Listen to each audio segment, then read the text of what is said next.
Selamat pagi, Shalom. Kembali dengan Sailan hari ini Kamis Jumat 15 Mei 2020. Hari ini saya akan berbicara tentang siapa yang membunuh Yesus. Jadi untuk awalnya kita baca Yesaya bab 53 ayat 2 sampai 10. Sebagai taruk ia tumbuh di hadapan Tuhan, dan sebagai tunas dari tanah kering. Ia tidak tampan, dan semarangnya pun tidak ada, sehingga kita tidak memandang dia, dan rupa pun tidak, sehingga kita tidak menginginkannya. Ia dihina dan dihindari orang, seorang yang penuh kesengsaraan dan yang biasa menderita kesakitan. Ia sangat dihina sehingga semua orang menutup mukanya terhadap dia, dan bagi kita pun dia tidak termasuk hitungan.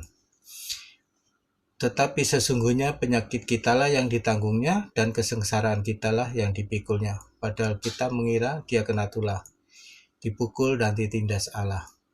Tetapi ia tertikam oleh karena pemberontakan kita, dan dia diremukkan oleh karena kejahatan kita.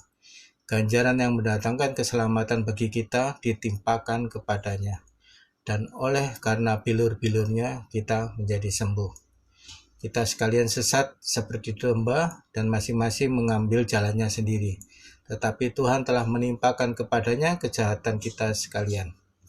Dia dianiaya, tetapi dia membiarkan dirinya ditindas, dan tidak membuka mulutnya seperti anak domba yang dibawa ke pembantaian. Seperti induk domba yang keluh di hadapan orang-orang yang menggunting bulunya, ia tidak membuka mulutnya. Sesudah penahanan dan penghukuman ia terambil, dan tentang nasibnya siapakah yang memikirkannya? Sungguh ia terputus dari negeri orang-orang hidup, karena pemberontakan umatku ia kena tulah. Orang menempatkan kuburnya di antara orang-orang fasik, dan dalam hatinya ia ada di antara para penjahat. Sekalipun ia tidak berbuat kekerasan, tipu daya tidak ada di dalam mulutnya. Tetapi Tuhan berkehendak meremukkan dia dengan kesakitan apabila ia menyerahkan dirinya sebagai korban penebus dosa. Ia akan melihat keturunannya, umurnya akan lanjut, dan kehendak Tuhan akan terlaksana olehnya. Nah, pertanyaannya sekarang, siapa yang membunuh Yesus? Jadi kematian Yesus di kayu salib itu suatu puncak dari pertanyaan dari orang-orang yang tidak percaya Yesus. Ngapain yang pertama Allah itu sampai susah-susah menjadi manusia? Dan ketika dia mati di kayu salib itu sesuatu hal yang tidak masuk akal. Kita jangan bertanya mengapa, tetapi apa tujuannya. Dan tujuannya itu sudah dijelaskan di dalam Yesaya bab 53 ayat 2 sampai 10. Di situ Yesaya dengan jelas menggambarkan bagaimana Yesus akan mati. Jadi pertanyaannya sekarang, siapa yang membunuh Yesus? Orang Farisi, orang Saduki, atau Herodes, atau Pontius Pilatus? Bukan semua. Yang membunuh adalah Tuhan sendiri. Kok bisa? Nah, itulah. Jadi Tuhan menggenapi semua yang sudah dia desain sendiri dan diucapkan melalui Yesaya. Jadi kematian Yesus di kayu salib adalah desain Allah dan digenapi oleh Yesus sendiri pada saat dia menjelma menjadi manusia, berinkarnasi menjadi manusia. Nah, coba kita lihat Yesaya ayat 53, bab 53 ayat 10. Tetapi Tuhan berkehendak meremukkan dia dengan kesakitan apabila ia menyerahkan diri sebagai korban penebus salah. Ia akan melihat keturunannya, dan umurnya akan lanjut, dan kehendak Tuhan akan terlaksana olehnya. Itu Yesaya bab 3 ayat 10. Jadi jelas sekali bahwa di sini Tuhan sendiri yang mendesain kematiannya sendiri. Roma 8 ayat 32. Ia yang tidak menyayangkan anaknya sendiri, tetapi menyerahkannya bagi kita semua. bagaimana mungkin Ia tidak mengaruniakan segala sesuatu kepada kita bersama-sama dengan Dia. Jadi di sini jelas sekali bahwa kematian Yesus itu untuk keselamatan kita. Dan itu desain Allah sendiri, bukan manusia. Manusia itu hanya, inilah hebatnya Tuhan, bahwa manusia yang berpikiran jahat hendak membunuh Yesus justru dijadikan sesuatu yang baik, yaitu menggenapi nubuat para nabi tentang kedatangan Mesias. Roma 3 ayat 25. Kristus Yesus telah ditentukan Allah menjadi jalan perdamaian karena iman. Jadi Allah dan manusia yang hubungannya sudah terputus dipulihkan oleh Yesus dengan kematiannya di kayu salib. Dalam darahnya, hal ini dibuatnya untuk menunjukkan keadilannya, karena Ia telah membiarkan dosa-dosa yang terjadi dahulu pada masa kesabarannya. Jadi itulah, dari sini kita tahu sebetulnya kematian Yesus itu adalah desain dari Allah. Tidak ada satupun manusia yang bisa menyentuh Yesus jika dia tidak membiarkan dirinya untuk dibunuh. Berkali-kali mereka ingin membunuh Yesus, tetapi dikatakan saatnya belum tiba. Nah, Yesus tidak bisa dibunuh. Dia bahkan menemukan Yesus pun tidak bisa. Tetapi ketika saatnya sudah tiba, Yesus menyerahkan dirinya sendiri untuk dibunuh. Kita lihat Kisah Para Rasul bab 4 ayat 27. Sebab sesungguhnya telah berkumpul di kota ini Herodes dan Pontius Pilatus serta bangsa-bangsa dan suku bangsa Israel melawan Yesus, hamba-Mu yang kudus yang Engkau urapi. Yang ayat ke-28, untuk melaksanakan segala sesuatu yang telah Engkau tentukan dari semula oleh kuasa dan kehendak-Mu. Jadi di sini Tuhan memanfaatkan kejahatan untuk mewujudkan penyelamatan umat manusia. Disinilah hebatnya Tuhan, bahwa Dia tidak membalas kejahatan dengan kejahatan, tetapi kejahatan itu Dia timpakan kepada dirinya sendiri sehingga Dia dibunuh dengan cara yang sangat kejam agar umat manusia itu bisa diselamatkan. Dengan kematiannya kita jangan hanya melihat kematiannya, tetapi melihat juga kebangkitannya. Disitulah kita bisa melihat kenapa Yesus harus mati. Jadi ketika kematian, kebangkitannya, bahwa di situ segala sesuatu sudah dipenuhi.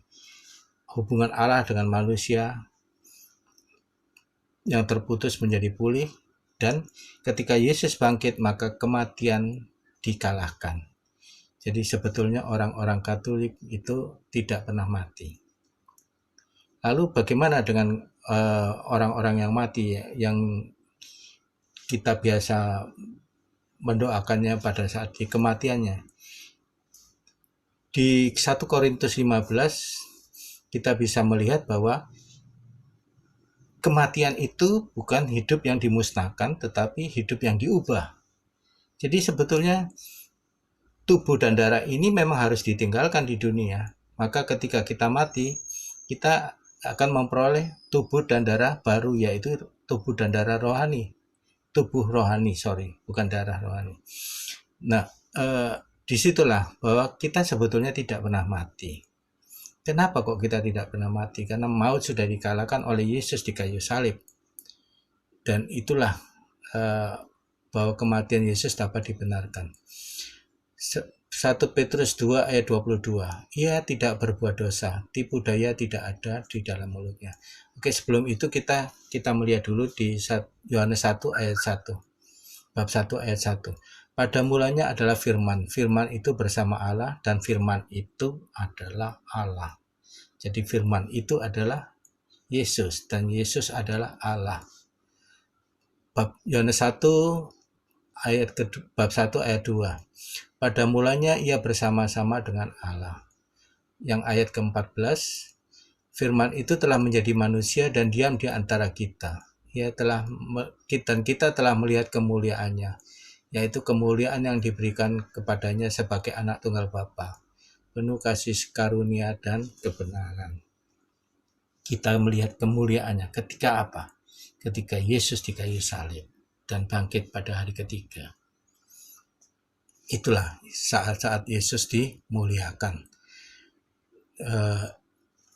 Bagaimana di ayat ke Yohanes mulai dari bab 1 itu selalu menunjukkan Yesus itu Allah, Yesus itu manusia, Allah yang menjadi manusia.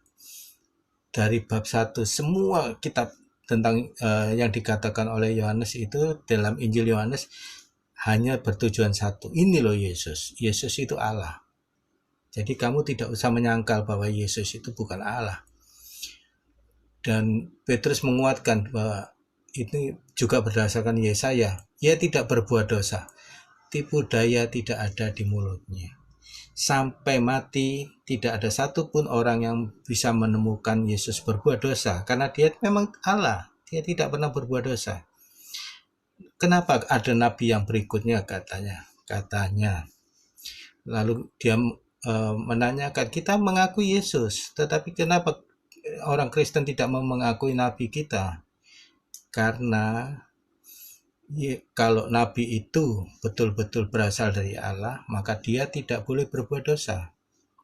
Maka seluruh hidupnya adalah untuk melanjutkan apa yang dilakukan oleh Kristus, yaitu cinta kasih. Di mana Kristus itu memberikan dirinya, dia tidak membalas kejahatan dengan kejahatan. Dia selalu menunjukkan cinta, dia selalu menunjukkan kebaikan. Tetapi kalau seluruh hidup Nabi itu diwarnai dengan kejahatan, maka bagaimana dengan kekerasan misalnya, bagaimana kita bisa mengakui bahwa dia adalah Nabi yang diutus Allah?